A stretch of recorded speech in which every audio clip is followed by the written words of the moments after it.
Bismillahirrahmanirrahim. Assalamualaikum warahmatullahi wabarakatuh. Apa kabarnya anak-anak semua, siswa-siswi kelas 9 SMP Arido? Pada hari ini Jumat 13 November 2020, pada pelajaran pertama ini kita akan mempelajari pelajaran matematika. Nah anak-anak, sebelum kita mulai masuk ke materi pembahasan yang akan Ibu paparkan nanti, kita baiknya berdoa dulu sebelum mulai belajar ya. Bismillahirrahmanirrahim. Rabbi zidni ilman warzuqni fahman. Ya Allah, tambahkanlah kepada kami ilmu dan berikanlah kepada kami pemahaman. Amin ya robbal alamin. Mudah-mudahan pelajaran yang akan Ibu paparkan nanti, materi yang akan Ibu jelaskan nanti akan dapat kalian terima dengan baik, akan dapat kalian serap ilmunya dengan baik, dan juga akan dapat kalian terapkan dan kalian kerjakan soalnya pula dengan baik. Dan juga anak-anak, kita doakan kepada orang tua kita, keluarga kita di rumah, dan beserta juga guru-guru kita. Semoga kita semua selalu dalam keadaan sehat walafiat dan selalu dalam perlindungan Allah Subhanahu wa ta'ala. Amin ya robbal alamin. Baiklah anak-anak, kemarin kalian sebelum Ibu paparkan materi, kalian sudah Ibu kasih soal tentang teori kesebangunan dan kekongruenan ya. Nah pada hari ini baru akan Ibu paparkan dan penjelasannya dari materi kekongruenan dan kesebangunan. Nah, pada tujuan pembelajaran hari ini, nanti kalian dapat mengidentifikasi dua bangun yang kongruen. Nah, ini satu hari ini kita akan mempelajari dua bangun yang kongruen. Nah, kalian sekarang ambil LKS-nya dan buka halaman 45. Kekongruenan dan kesebangunan. Nah, ya. Lalu kalian buka LKS-nya halaman 46. Nah, di sini ada pendalaman materinya yang akan Ibu paparkan. Sebelumnya Ibu akan memberikan contoh dulu persepsinya ketika kalian akan mencuci foto. Nah, dua buah foto itu ada ukuran 3x4 dan 4x6. Nah, ini namanya foto, dua buah foto. Bang, cuci foto ukuran 3x4 dan 4x6. Nah, nanti Ibu akan jelaskan apakah dua foto ini disebut kongruen ataukah sebangun. Nah, sekarang perhatikan penjelasan Ibu. Kalian buka LKS-nya halaman 47, soal uraian nomor 1 sampai 5. Nah, itu dari paparan ini nanti mudah-mudahan kalian dapat memahami. Perhatikan LKS-nya halaman 47 bagian B mengenai soal uraian ya. Baiklah anak-anak, kalian buka LKS-nya halaman 47, di situ ada bagian B nomor 1. Nah, Ibu akan memaparkan nomor 1 dahulu. Nah, sebelumnya Ibu akan ingatkan kembali syarat-syarat dua bangun yang kemarin kalian sudah kerjakan. Syarat dua bangun yang kongruen. Yang pertama itu sisi-sisinya sama panjang. Jadi semua sisi pinggir-pinggir, kanan-kanan, atas, bawah itu sama panjang. Dan sudut-sudutnya semua sama besarnya. Nah, itu adalah dua syarat bangun yang kongruen. Nah, sekarang kita lihat nomor 1. Ada dua gambar bangun persegi panjang. Yang pertama persegi panjang ABCD dan yang kedua persegi panjang PQRS. Nah, pertanyaannya di situ, apakah persegi panjang ABCD kongruen dengan persegi panjang PQRS? Nah, di sini kita akan mengidentifikasi dua bangun yang kongruen. Nah, sekarang cara menjawabnya itu kalian harus mengidentifikasi atau kalian harus memaparkan apakah dua buah bangun ini kongruen. Kenapa? Kita lihat ya. Yang pertama lihat sisinya apakah sama panjang? Jawab. Nah, sisi BC itu sama dengan sisi QR. Itu panjangnya 6 cm. Sisi AB itu sama dengan sisi PQ. Kenapa sama? Karena 6 cm di sini 6 cm, yang pasti di sini 8 dan di sini 8 juga. Lalu kita lihat, benarkah sisi PR itu 10? Dari mana PR 10? Nah, kita lihat ya anak-anak. Ini kita bagi juga menjadi 2 diagonal. Lalu perhatikan segitiga yang itu arsir. Nah, di sini ada segitiga ABC. Nah, kalian perhatikan segitiga ABC. Mana gambarnya? Nah, ini di sini 8, di sini 6 ABC. Nah, untuk mencari nilai ini sisi miring, kalian sudah ingat pelajaran kelas 8 semester 2 mencari Pitagoras. Nah, kemarin kalian sudah ingat ya, mencari rumus Pitagoras. Berarti sisi miring AC sama dengan akar sisi tegak ditambah sisi datar. AB kuadrat plus BC kuadrat. Lalu AB-nya itu 8 kuadrat ditambah 6 kuadrat.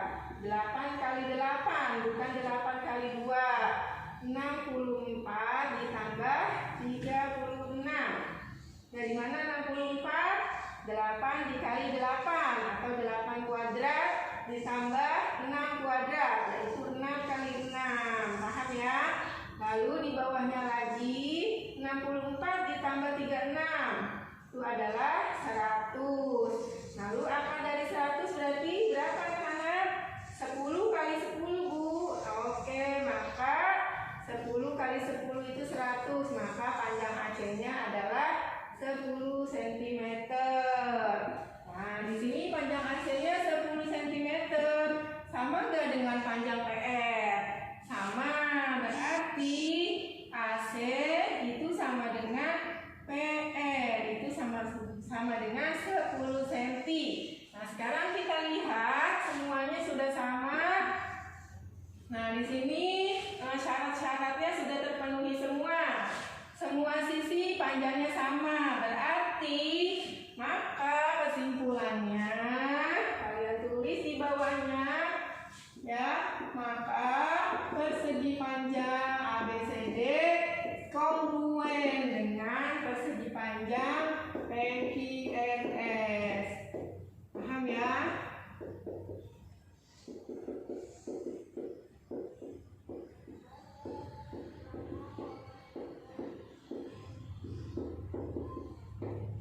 Nah, ini adalah jawabannya. Nah, mudah ya anak-anak. Nah, baiklah anak-anak, sekarang kalian lihat soal nomor 2 pada LKS-nya.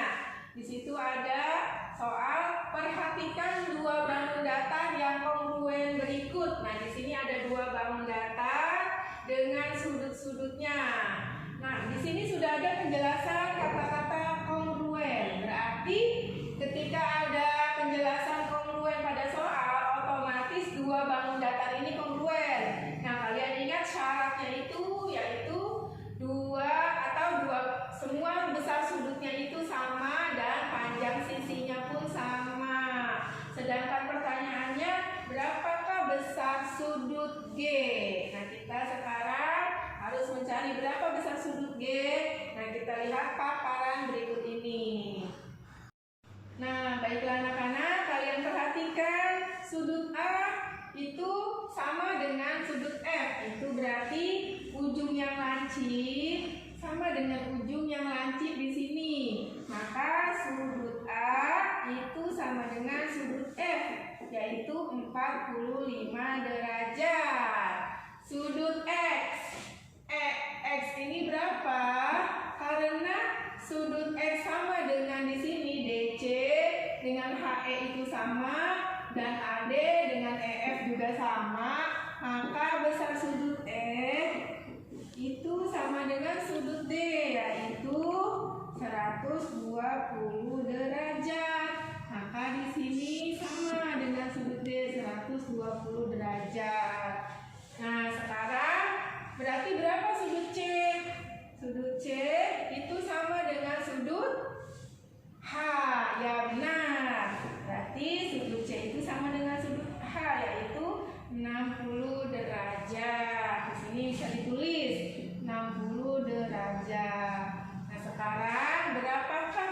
besar sudut B dan besar sudut G.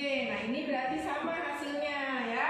Maka sudut B itu sama dengan sudut G. Berapakah dia? Nah, kita lihat cara perhitungannya berikut ini. Baik anak-anak, cara mencari besar sudut G, sudut B atau sudut G. Nah, itu kita perhatikan bangun di situ.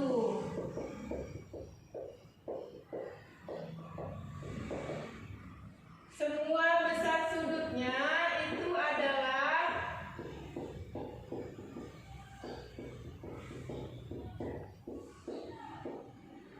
dalam bangun, jumlahnya itu harus 360 derajat. Nah, berarti dalam bangun ini jumlah total keempat sudutnya 1, 2, 3, 4. Itu jumlahnya harus 360 derajat. Kalian ingat ini pelajaran kelas 8 juga. 1, 2, 3, 4. Semua besar sudut dalam bangun segi 4 itu harus 360 derajat. Nah, ketika di sini udah ada 45, 120, 60. Nah, berapakah sisanya? Bagaimana cara mencarinya? Nah, maka besar sudut G atau sudut B itu 360 derajat dikurang 120 derajat dikurang 45 derajat dikurang 60 derajat. Berarti 360 derajat dikurang 120. Hasilnya kita langsung aja, 360 kurang 120 itu hasilnya 240 derajat. 240 derajat dikurang 45 kurang 60. Nah, sekarang yang ini 240 dikurang 45 itu adalah 195 derajat. Lalu turunin lagi dikurang 60. 195 dikurang 60 itu 135 derajat. Maka besar sudut B itu sama dengan sudut G itu adalah 135 derajat. Maka jawabannya ini. Udah ya. Baiklah anak-anak, itulah paparan materi mengenai dua bangun datar yang kongruen pada LKS halaman 47-nya. Mudah-mudahan kalian dapat memahaminya dengan baik, dan bila ada pertanyaan, kalian bisa bertanya di grup ataupun japri ke ibu. Nah, untuk latihan soalnya, kalian buka LKS-nya itu halaman 47 juga, tapi ibu kasih soal yang mudah, yaitu soal pilihan ganda. Cukup 3 soal saja. Nah, ingat ya, nomor 1, nomor 4, dan nomor 5. 3 soal pilihan ganda halaman 47 itu untuk tugas mandirinya nomor 1, nomor 4, dan nomor 5 ya. Nah, baiklah, untuk pertemuan pekan depan itu kita akan membahas mengidentifikasi dua bangun datar yang sebangun. Kalau tadi yang kongruen, untuk pekan depan kita akan membahas kesebangunan. Baiklah anak-anak, sebelum ibu akhiri pembelajaran ini, kita berdoa dulu sebelum kita semua ucapkan hamdalah, alhamdulillahirabbil alamin. Terima kasih, selamat mengerjakan. Assalamualaikum warahmatullahi wabarakatuh.